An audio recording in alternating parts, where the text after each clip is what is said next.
Halo, selamat pagi. Salam sejahtera untuk semuanya anak ibu guru yang ada di rumah. Hari ini kita akan kembali belajar seperti biasa. Sekarang ambil sikap berdoa yang baik, lipat tangannya, tutup matanya, tundukkan kepalanya. Kita berdoa, ibu guru yang pimpin. Mari kita berdoa demi nama Bapa dan Putra dan Roh Kudus. Amin. Terima kasih Bapa yang baik atas penyertaan-Mu kepada kami semua, sehingga pada pagi hari ini kami masih dapat mengucap syukur kepadamu. Ya Bapa, sebentar kami akan melakukan aktivitas kami sebagaimana biasanya. Kami akan melakukan pembelajaran daring Tuhan. Kiranya Engkau memberkati anak-anak-Mu, agar apapun yang disampaikan oleh ibu guru hari ini dapat anak-anak-Mu pahami dan mengerti. Bapa yang baik, hanya ke dalam tangan-Mu juga kami serahkan kedua orang tua kami. Dimanapun mereka berada Tuhan, Engkau berkati mereka, berikan mereka kesehatan, dan Engkau berkati segala pekerjaan tangan mereka. Ke dalam tangan-Mu juga Tuhan kami serahkan segala dosa dan kesalahan kami Tuhan. Ampuni agar kami layak menerima berkat yang Engkau berikan kepada kami. Di dalam nama anak-Mu Yesus Kristus kami berdoa dan mengucap syukur. Amin. Demi nama Bapa dan Putra dan Roh Kudus. Amin. Baik anak-anak ibu guru, sekarang silahkan ambil buku penanya. Kita akan belajar dari buku pena halaman 76, muatan SBDP. Halaman 76, muatan SBDP. Membuat karya kerajinan dari tanah liat. Membuat karya kerajinan dari tanah liat. Perhatikan bukumu di halaman 76. Mari kita baca bersama-sama. Banyak benda-benda di sekitar kita yang terbuat dari tanah liat. Tanah liat banyak digunakan untuk membuat hiasan. Hal ini karena tanah liat lunak dan mudah dibentuk. Selain hiasan, kita juga dapat membuat benda lain untuk digunakan sehari-hari. Kerajinan dari tanah liat dapat dibuat menggunakan tangan. Berikut adalah contoh kerajinan dari tanah liat. Di sana ada gambar, ada 3 gambar. Ada teko, ada patung, ada pot bunga. Itu adalah karya kerajinan yang terbuat dari tanah liat. Dan anak ibu guru harus tahu bahwa tadi dikatakan bahwa tanah liat ini adalah bahan lunak. Makanya mudah untuk membentuk segala jenis kerajinan, mau itu hiasan ataupun alat-alat atau benda-benda yang kita gunakan sehari-hari. Misalkan tadi contohnya itu ada teko, ada patung, ada pot bunga, asbak. Asbak juga ibu pernah lihat terbuat dari tanah liat. Asbak, celengan untuk menyimpan uang, untuk tabungan, itu juga ada yang terbuat dari tanah liat. Terus piring-piringan, gelas-gelasan, gelas, piring, itu juga ada yang terbuat dari tanah liat. Jadi bukan hanya teko, patung, pot bunga, tidak, banyak sekali benda-benda atau hiasan-hiasan yang terbuat dari tanah liat tersebut. Karena apa? Karena tanah liat ini bahan lunak. Oleh sebab itu segala sesuatu yang kita inginkan mudah dibentuk dari tanah liat ini. Jadi karya kerajinan tanah liat ini, cara membuatnya itu menggunakan tangan. Jadi kita yang langsung membentuk dia sayang, apa yang ingin kita buat. Jadi itulah untuk pembahasan membuat karya kerajinan dari tanah liat. Jadi anak ibu guru nanti harus tahu, kalau ibu kasih soal, ada soal tanah liat merupakan bahan titik-titik. A. Keras. B. Lunak. C. Sedikit lunak. Jadi anak ibu guru harus tahu menjawab bahwa Tanah liat ini adalah bahan lunak dan mudah dibentuk, dan anak ibu guru juga harus tahu bahwa contoh kerajinan dari tanah liat ini banyak sekali. Tadi sudah kita sebutkan satu persatu. Jadi anak ibu guru harus bisa juga menyebutkan atau menuliskan nanti beberapa contoh kerajinan yang terbuat dari tanah liat. Oke, itu saja untuk muatan SBDP. Kita lanjut ke muatan bahasa Indonesia.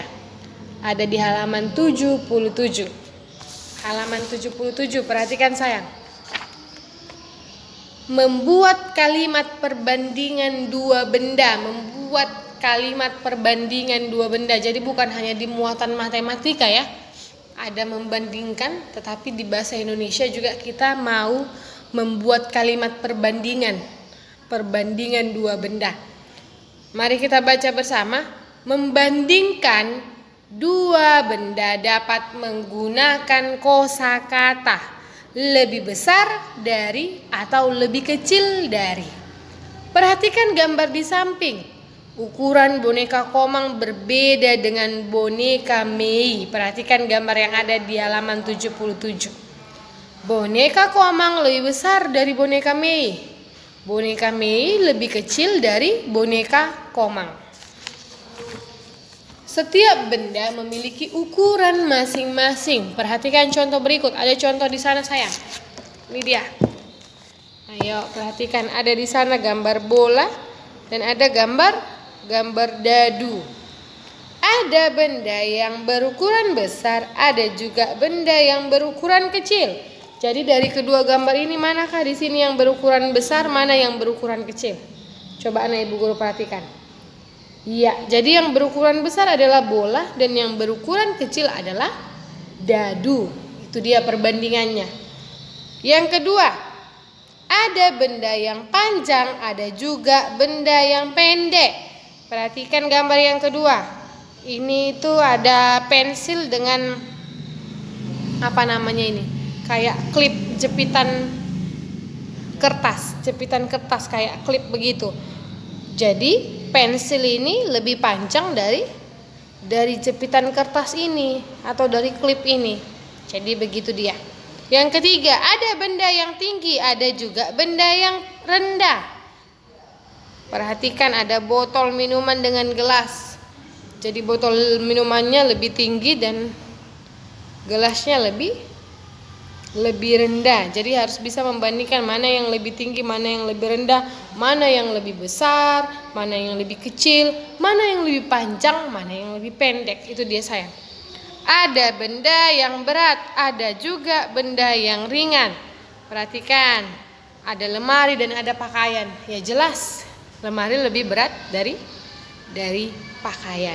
Jadi itulah contoh dalam membandingkan benda berdasarkan ukurannya masing-masing. Ibu akan kasih contoh satu ya. Di sekitar ibu ini misalkan ini ada, ini dia, ini buku besar. Ini ada buku dan ini ada buku. Tetapi buku ini lebih besar dari buku ini. Jadi buku besar ini lebih besar dari buku cetak ini, buku PCOK ini yang ibu pegang ini. Jadi ini perbandingannya. Buku ini lebih besar dan buku cetak ini lebih kecil. Dari besarnya ya. Kalau dari tingginya juga bisa. Buku ini lebih tinggi, buku besar ini lebih tinggi dari buku cetak PJOK ini. Kalau tinggi dia sayang, tinggi rendah berarti dari atas ke bawah. Siapa yang paling tinggi? Ini dia. Kalau panjang dia berarti ukurannya panjangnya ke samping. Kalau tinggi ke atas, ke bawah. Siapa yang lebih tinggi, siapa yang lebih besar. Seperti itu ya. Jadi anak ibu guru harus bisa membandingkan benda berdasarkan ukurannya masing-masing. Benda apa yang lebih besar, apa yang lebih kecil, apa yang lebih panjang, apa yang lebih pendek, apa yang lebih tinggi, apa yang lebih rendah, apa yang lebih berat, apa yang lebih ringan. Seperti itu. Ayo berlatih, ayo silakan kamu berlatih mengerjakan soal yang ada pada halaman 78 nomor 1, 2, 3, 4. Di sana ada 4 soal, ada 4 latihan. Itu juga untuk membuat perbandingan dua benda. Ada sepeda, ada sepeda motor. Kalau ini perbandingannya lebih besar, lebih kecil, dibuat di situ ya. Kalau yang nomor 2 lebih panjang dan lebih pendek. Yang nomor 3 lebih tinggi atau lebih rendah. Yang nomor 4 lebih berat atau lebih ringan. Ini kan ada 4. Yang di bukumu kan ada 4. Ada 4. Lalu ibu minta kamu untuk menambahi 6 lagi supaya menjadi 10. Kamu sendiri yang menuliskan nama bendanya dengan benda apa kamu bandingkan yang ada di rumah. Benda-benda yang ada di rumah kamu bandingkan. Misalkan apa yang mau kamu bandingkan di rumah? Lemari makan kah? Kamu bandingkan tingginya dengan lemari pakaianmu atau apa? Jadi 6 ya. Jadi 6 yang kamu buat sendiri, lalu 4 yang dari buku. Jadi semua tugas anak ibu guru ada 10 untuk membandingkan dua benda. Kamu sendiri yang menambahi 6 lagi. Kamu lihat benda-benda di sekitar rumahmu, oke? Untuk yang dari buku, anak ibu guru boleh gambar sendiri, boleh juga difotokopi. Oke? Selamat belajar untuk semuanya anak ibu guru. Tetap semangat, Tuhan Yesus memberkati. Shalom.